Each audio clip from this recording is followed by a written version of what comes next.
as high achievers, entrepreneurs, deep down in an unconscious level, that your journey of your work and your life's work is a spiritual calling. It is a calling to awaken levels of consciousness. Now, we're in this time of what's known as the Neo Renaissance. It's an era where more people than ever before have access. They have access to tools and knowledge and guidance that enable us to provide value and make meaningful contribution to the world.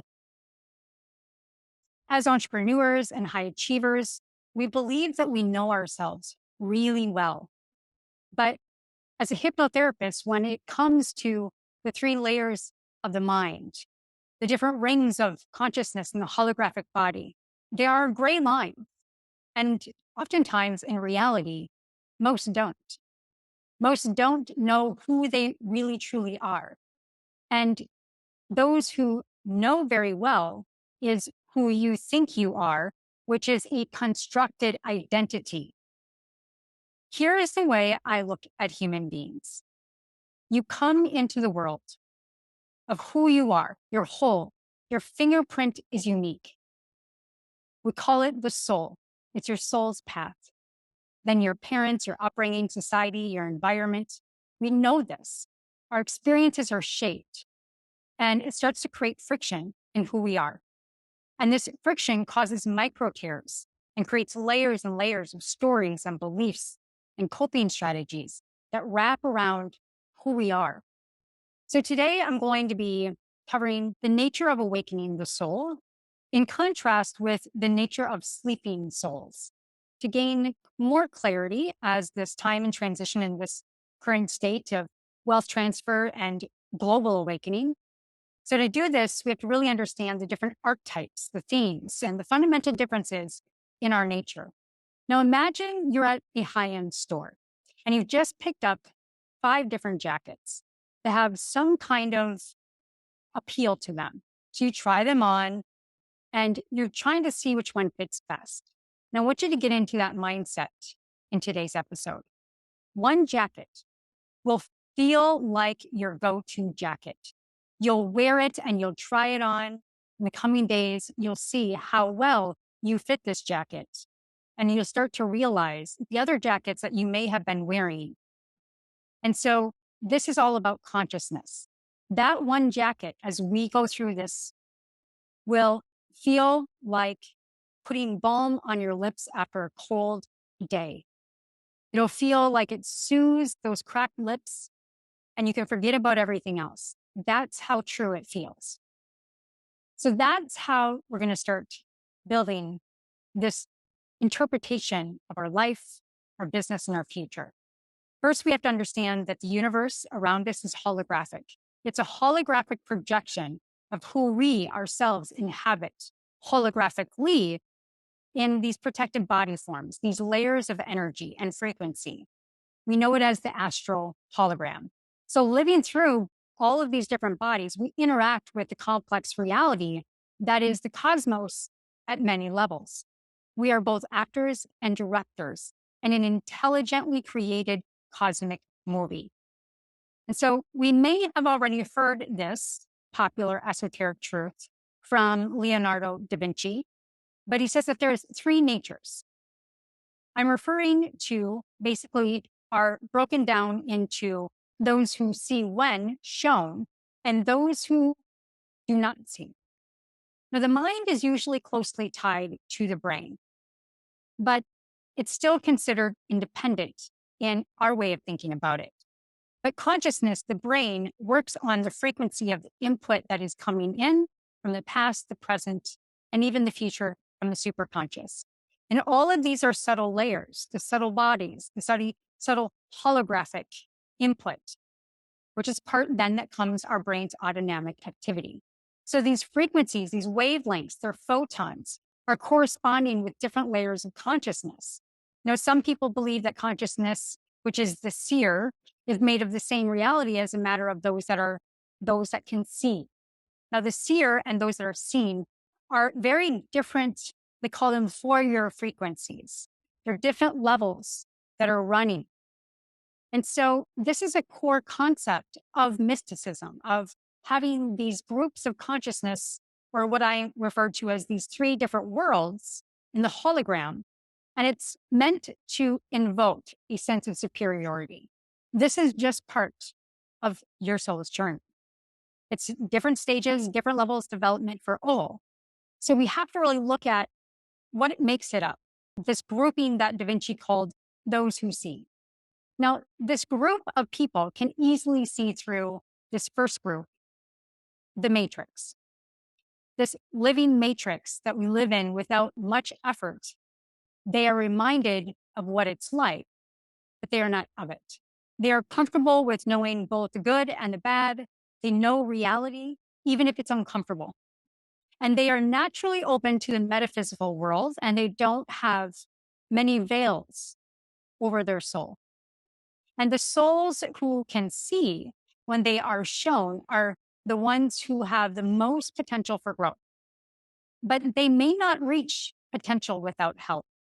They are also open to spiritual and metaphysical worlds and consciousness and learning, but they may need more proof and connection to really embody and integrate and understand it.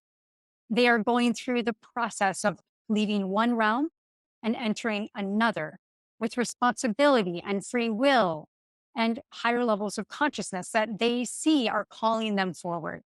And they need a strong support system to really help them through this transition, or they may be held back or even revert back to their previous state. So this really comes down to support for this holographic group of individuals. Now, when I look at my life's work, which is esoteric in mind, it's as an intuitive, I can see things, I read things come in. But that doesn't mean that there are also parts of my soul that are part of this holographic group. So you can start to see they all weave together. But this, as far as my calling in entrepreneurship, which is really those that are the first team to the battle, they are the hunters, not the farmers. They're the intuitive, they are the light bodies. That when I'm helping support other entrepreneurs on that next level of the holographic is this level.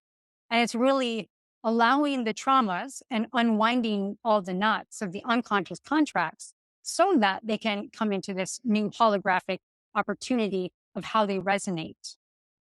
And the last piece here is what we're seeing in front of us right now.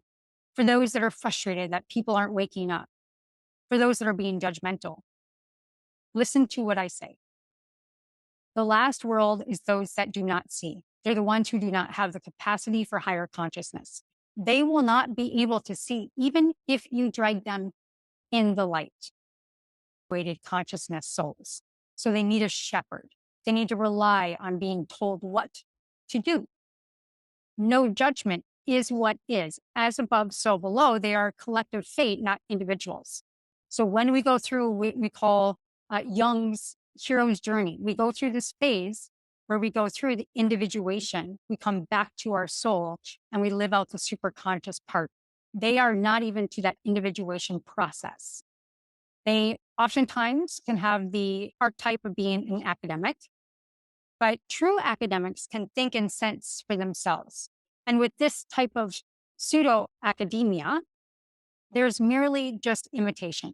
They will not fight for their sleep state, their unconsciousness, and they just want to be by themselves. They want to vibrate at that level. And you could really blame them. But the most beneficial lesson for the souls that are not of that is to allow that development to take place if it is awakened, but allow also to understand that is a sleep state of consciousness. So their curriculum, that is their sense of, despite of how frustrating it may be for you, it is not your role. There is not one world that does not learn and grow from engaging with another. If you are assisting, you too are benefiting from the learning from it. What the individual needs to monitor, however, is if you're being drained of your life force. And if that starts to take place, you're starting to clash in between the worlds. So this chasm between these spaces of consciousness is a major cause for fighting and passivity and aggressive behavior. So extending your energy field into another realm can be very tiring. While it may seem harsh, it is unrealistic to expect everyone to have the same level of understanding of evolution or want to evolve. And there are some situations that are meant to raise another person's consciousness, but rather we are here to raise our own. And we must acknowledge that everyone is different. They're on a different journey. They're on a different soul contract. Many catalysts, light workers, does not mean that we're a higher superiority. But it's understood that before coming into this life, knowing that focus would be on assisting those who can see and can be shown. And so many of us have been those who can see when shown. It is in the middle of the worlds where the potential is to reach that higher state of consciousness. So the yearning for all beings to use their free will to make the choice that will lead them closer to a higher level of consciousness in this world so that we can make this world heaven on earth has to come from the pure heart space. So we have to come from a resourceful state, making sure we're being our own best friend, not trying to change others. So on a final note, I do a lot of archetypal work. I work with the different elements of the I Ching. And these are different archetypes that really blend into what I shared with today, which also are embodied in wood, fire, earth, metal, and water. And each of these elements represent a coping mechanism, an escape strategy rooted in really just the mentality of the self-sacrificing heart. And I say that respectively.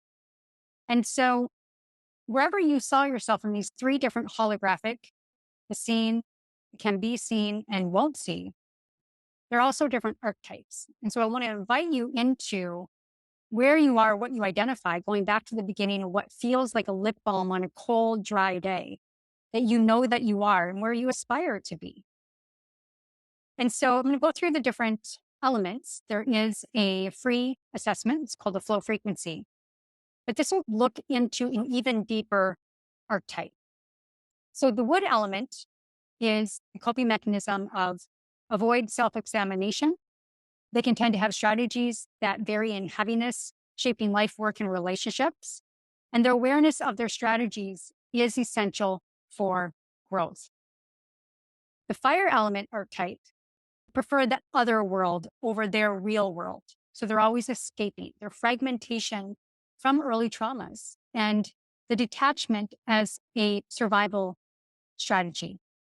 Now, detachment with a fire is interesting because fire energy is all about lighting people up, being around people. You'll know that you're in the shadow side when you're really retracted back. Now, the earth element, right, the ear to the ground versus the wood element, the head in the sky, brain in the clouds, that's my archetype. My dominant archetype, I should say, we're all, 5 of them, is that the earth element archetype is this mountains rooted presence. It deeply is rooted in immovable presence. It's an authoritative upbringing type, suppressing personal self-expression and the fear of self-expression of success. And then the metal archetype is this fighter's warrior mentality. It's a warrior mentality born from self-resilience. It's a resistance to vulnerability and emotions, right? If we think about metal, they're shut down, they're rigid. And so they have this intense presence. So these are different coping mechanisms and the different archetypes that also lie into these 3 different states of consciousness in the holographic field. And so we are nature and nature is within. And so if we can really look at our spiritual flow frequency, our archetype, and really understand what our strengths are and to really root in that. And then we also understand the 3 different levels of the holographic body, the astral body of which you resonate with. When you bring that flow frequency together with that astral body, you strengthen its essence versus looking at what you need to fix, where you need to go, and who you need to change. Your calling, your role is to be in that. And as that is calling you forward, or others call you forward, or opportunities call you forward, most and foremost coming from your superconscious, then that is the opportunity. So to be aware of the dark shadows, the coping mechanisms, and the archetypes, to know where you're at in your holographic journey, and to really let go of this sense of superiority. This is everybody's soul journey. And thank you for joining me here.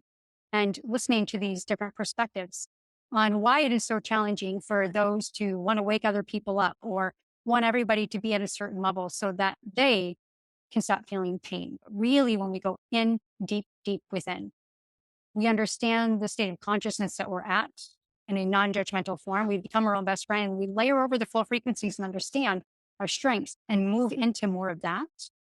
You will become the fullest expression of what the world needs, but first and foremost, what you've been called to do uniquely.